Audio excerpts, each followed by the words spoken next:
Hello, Bedan community. I'm Jerome Gamboa from 3DAC, running for treasurer under the banner of NYPD. Gustong malaman ni Benedict Ayonon ng 4APS. Ano ang iyong pipiliin? Prinsipyo o pangangailangan? Bakit?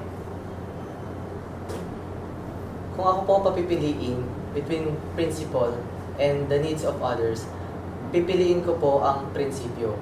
Dahil po dito, papanindigan ko kung ano ang pangangailangan ng aking mga kapwa-bilista. At dahil po dito, kapag meron po akong pinangako sa kanila, natutugunin ko po ang pangangailangan nila, hindi ko po babaliin ang prinsipyo kong iyon. May gusto ka bang idagdag?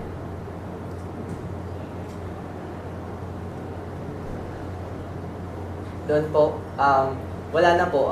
Dahil doon, hindi ko po babaliin ang prinsipyo ko para sa kanila. Sige, salamat po.